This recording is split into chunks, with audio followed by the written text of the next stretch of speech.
Lori Cordell? Here. Glenn Garrett? Here. Terry Perry? Here. We've established a quorum. Has everybody had a chance to approve the minutes from the previous meeting, look over them? Got a motion to approve? Can I get a second? Got a second.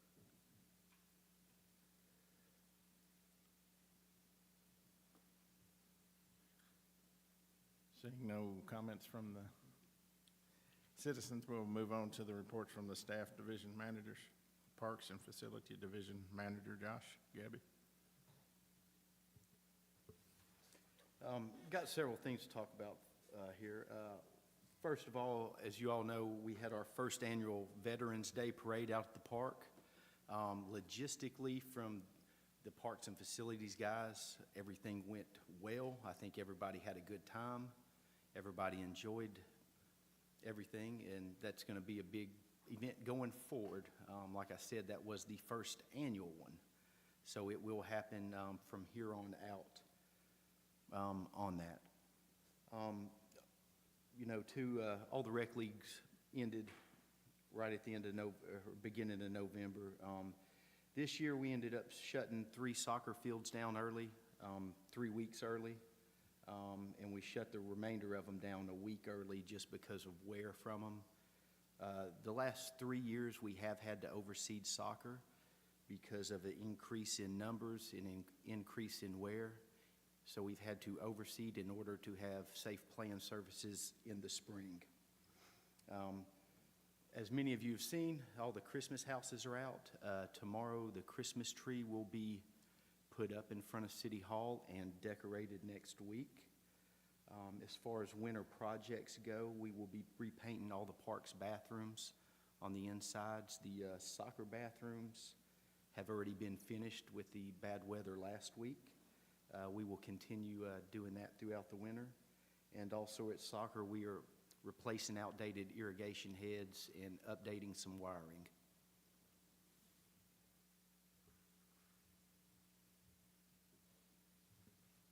Thank you, Josh. Recreation Division Manager Dave Anderson. Thank you.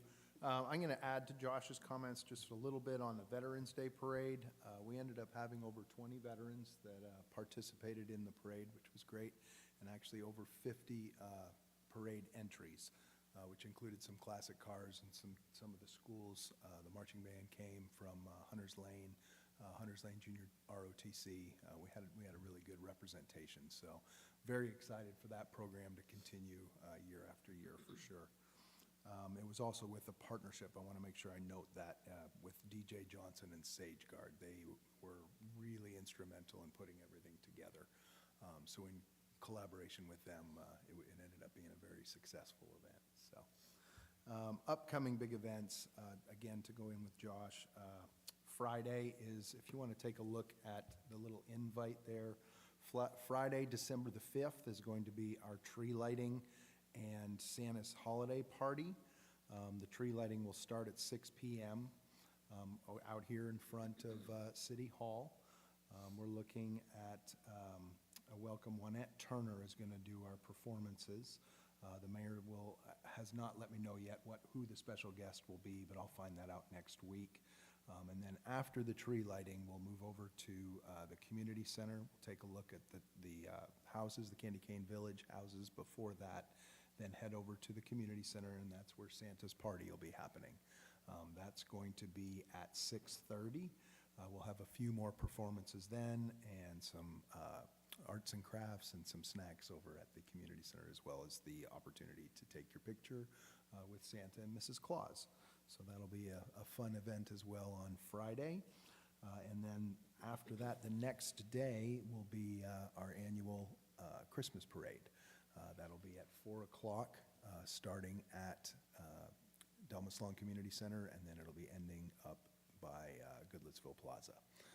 We currently have 50 entries for that one as well, and we're not currently taking any more. We may end up adding a couple more, on a case-by-case basis. I think Johnny Garrett's probably going to end up having a float as well, but for the most part, we're pretty full for the parade for next next week.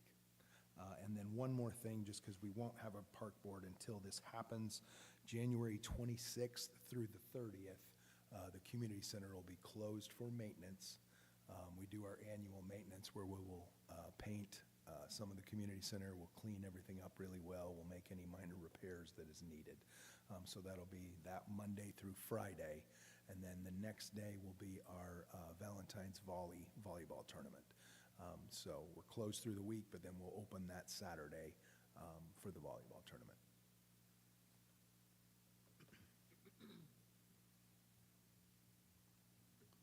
Thank you, Dave. I have a question. Yes. You said that you close it off at 50, the parade?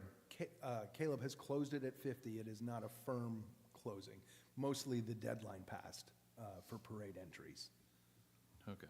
But I'm just thinking, like, if somebody else wants to come in, like, why not accept them? And It like, depends make on the parade size. bigger? Correct. It depends on the size of the float. If it's a massive, big float, I don't know if he's going to accept it or not. It kind of just depends on who is wanting to get into the parade. Okay. Well, it just seems like, I mean, if more people want to come in, no matter what the size is, if more people want to come in, we make the parade bigger, it makes it bigger for Goodlettsville. Sure. So, A lot of that has to do with the staging, where we have to stage everything, and then the room that we have to put everything at. So doing all the staging at P Park and the roundabout, we're limited to space. So, you know, with trailers and everything else, we'd love to have more, but, you know, if we start getting bigger and bigger, then we may have to do a different staging area. then that's something maybe we should look at instead of just stopping at a certain point. Anyway. How many have we had in the past? Do we know?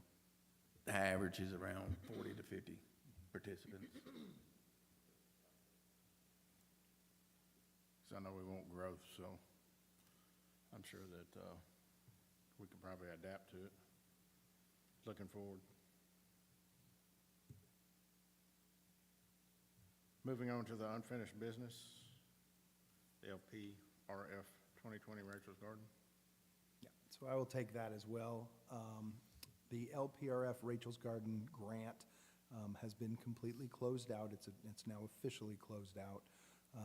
There have been some gate improvements at the playground. They are ongoing, and they'll likely continue due to the high use of the park.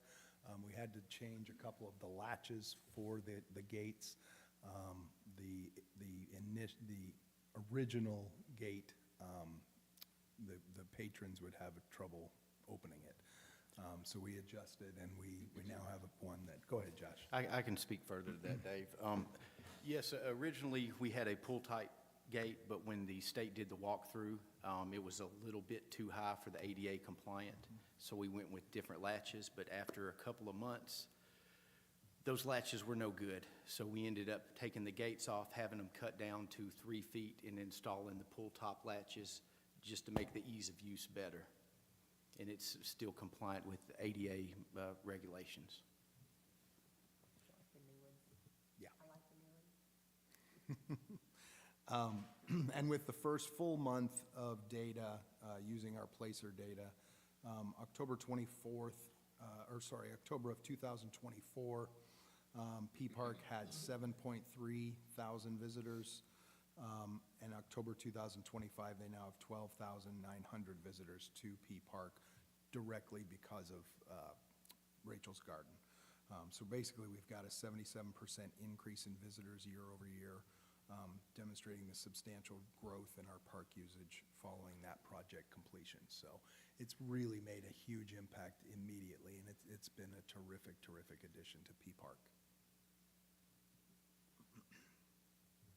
Great. I have one question, concern for Josh or Dave, either one, whichever one can answer. The big flowers. I've had a couple of people approach me about older kids climbing up, jumping off. Is there any way we can stop that? Keep them from being able to climb up? Well, Worried about in jumping on other kids. in short, no, without having some park staff go up there periodically.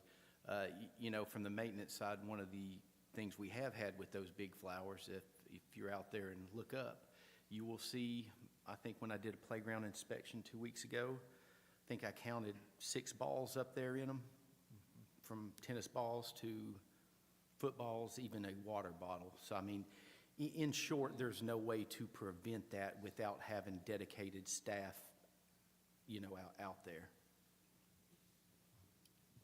Could we put signage up there that says no climbing on the flowers? Yes, we could add more signage. Yes, we could do that. Then you would hope their parents. Well, you would think so. You would think so. Common sense. Especially with other little kids around and them jumping off. Correct. And to all, at all possible, we try and have our staff at the front desk. We have two people at the front desk, you know, throughout the day. So we try and have them come out periodically, about once every hour or two, and monitor, just make sure there's not a ton of trash in there, or no one's really, you know, misusing the equipment. You can't be there, you know, 24/7, but we're trying to do that as best as we can. Do we have a camera or anything out there? There is a camera. It is not terrific, Jack, if you want to. We do have a camera that shines, that is pointed in that direction, but, you know, then again, it doesn't say, hey, someone's climbing on the flower, you need to go check it. So, I mean, we use it for security reasons if, you know, a car gets broken into or anything, but it's limited. You know, in the past, a lot of times it takes the citizens to step up to either call dispatch if they see something that's not right, because in the long run, we can't police it. And a playground is meant for the kids to play, but you're always going to have kids that come in and abuse it also. Thank you for your input. Moving on to the LPRF 2025 Moss Wright Park Traffic Recirculation and Pedestrian Improvements. So that LPRF grant and contract has been fully executed on the city's end and has been sent to TDEC for their signature. The city anticipates being fully under contract for that project by mid-December. The city has received a letter from TDEC requesting an archaeological study of the impacted areas. And so we are currently working on procuring a qualified team to perform the shovel testing for that site for any archaeological items that they may come up with. So that's the progress for that. Thank you. Moss Wright Park Parking Lot Addition. Yes, the parking lot by the dog park, it is all complete except for the lines. We are just waiting on them to come back and paint the lines. Of course, that's going to have to line up with weather and temperature for that to happen, but the curbs are up, the finish coating has been applied on it, so we're just waiting for them to come back and apply the parking lines. Thank you. P Park Court Lighting.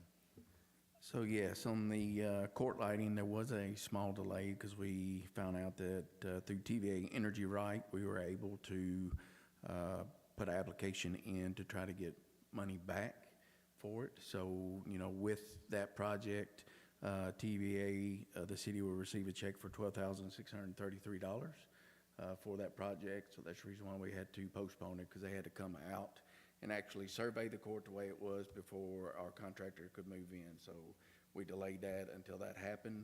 The contractor has been notified that we did get the application and we're good to proceed.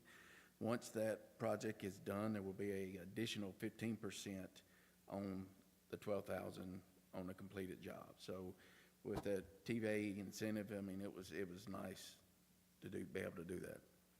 So hopefully after Thanksgiving, electrical contractor will be out to do the lights. I might have missed it. Is that LED lighting on there? Yes, it is.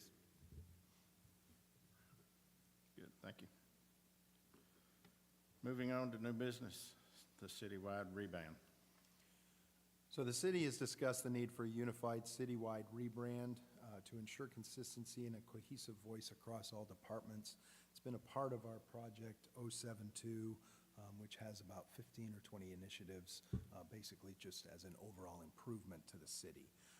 With that, the Park and Rec logo, and basically all of the city logos will be impacted as part of this effort. It comes at a pretty decent time, seeing that we just did our whole reorganization and are now public services. So there's going to be some changes in our logo in the next year. The committee for the rebranding has hired Chandler Thinks, a consulting firm funded through a tourism grant that is leading the project. And thus far, they have had a community meeting. I believe that was last week, last Tuesday. They had a meeting here just to kind of go over the public with what their interests are, what they feel, Goodlettsville means to them. And then they also conducted one-on-one interviews with the stakeholders and different staff members within the city. We also have had some group meetings as well. They came to one of our Music for Senior luncheons and just a couple of different activities throughout the city just to kind of get a feel of what Goodlettsville really is. We're emphasizing that the rebrand is more than just the new logos, though. It aims to unify our messaging, our aesthetics, and our overall perception of the city rather than just the logo. And there's also going to be a community survey coming out very soon to gather additional feedback from the residents and help guide the direction for the consultants for the rebrand. So make sure when that survey does come out that you encourage the public to go ahead and complete the survey. Because obviously the more feedback we get, the better off we'll be. Who's on the committee for the rebrand? Tim Ellis will probably be able to help with that one. The committee that is driving it is myself, Julie High, Sarah Jennings, and Ms. Kimberly Lynn is leading that group. Beyond that, there has been a public input meeting that was held last Tuesday night. I think it was referenced. There has been some individual interviews with some key stakeholders and our city commission members, as well as groups that have represented different factions of our city in regards to hospitality, history, and some other things. So it's been a broad spectrum of representation as far as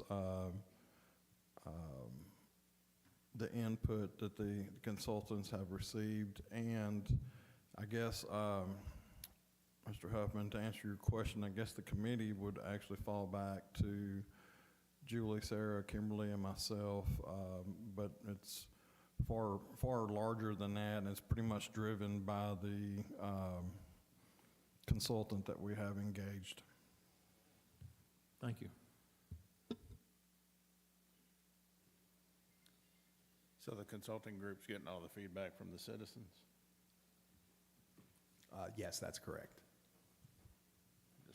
That's a good thing. I'm glad they're getting some information from the citizens so they can tell which way they go with things. Also, the consultants have been coming to Goodlettsville and interacting with restaurants and places and different things, not being announced, just coming unknown so they can actually see the real side, just, to make sure we're not acting. That Goodlettsville is the great place. Good, that's good to hear.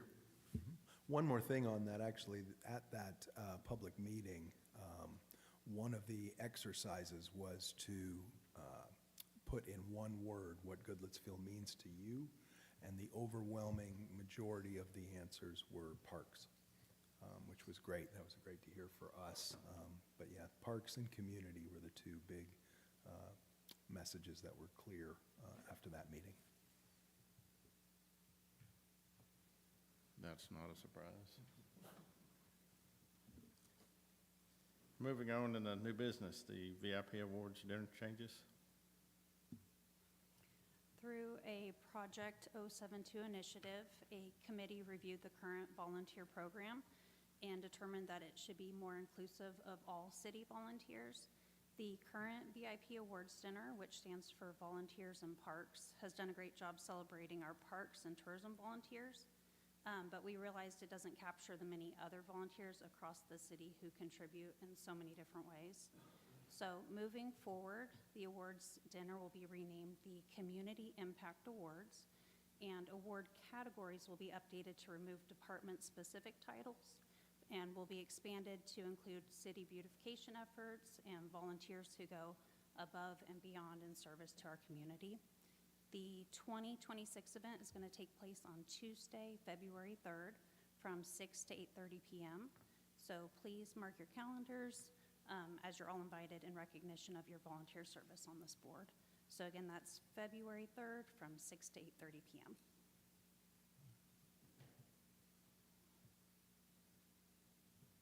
Thank you. We have any other comments from the board and staff?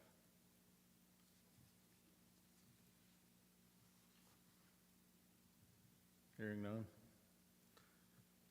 Can I get a motion to adjourn? Can I get a second? Sounds like the meeting is adjourned. Have a good Thanksgiving.